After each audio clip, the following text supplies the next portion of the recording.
Ce jour-là, j'ai pris ma décision. Personne ne survivrait. J'ai démonté chaque balle, extrait la poudre et je les ai transformés en pièges mortels. J'ai dissimulé le feu sous terre. Un seul pas et tout était fini. Mais il y avait tellement de pièges que j'ai commencé à avoir peur moi-même. Peur de devenir ma propre victime. Alors, j'ai dessiné une carte de chaque piège, chaque chemin, chaque danger. J'ai tout mémorisé. Ensuite, j'ai fabriqué une planche hérissée de clous et je l'ai suspendue au-dessus du tunnel. J'ai disposé des lances en fer acéré sous le grenier. Et là où l'ennemi arriverait, j'ai installé un fusil. Mais tout cela ne suffisait pas. J'ai repris mon vieil arc, je l'ai bandé à nouveau après toutes ces années. Et enfin, le plus dangereux, des mines et du C4.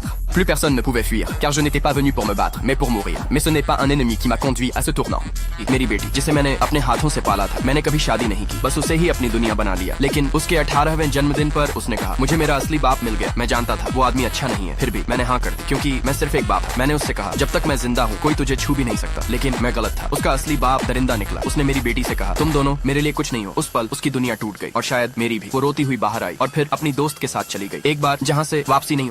On l'a repérée sur la piste de danse, comme une proie. Quelqu'un a drogué son verre, et puis le trou noir. À son réveil, elle était prisonnière. Un endroit inconnu, des gens inconnus, et la peur partout. On la vendait encore et encore, comme si elle n'était pas humaine, juste une marchandise. Quand j'ai appris la nouvelle, je ne me suis pas effondré. La rage m'a consumé. J'ai franchi la frontière. Je suis allé directement voir son vrai père, mais il n'en avait rien à faire. Il a voulu fermer la porte. C'est là que j'ai compris. Maintenant, je dois m'en occuper moi-même. Je suis allé voir son ami. Je lui ai demandé que s'est-il passé cette nuit-là. Elle mentait, mais j'ai vu son poignet. C'était le bracelet de ma fille, le dernier souvenir de sa mère. J'ai compris. Tu l'as vendu. Le silence a envahi la pièce. Je l'ai saisi et j'ai murmuré.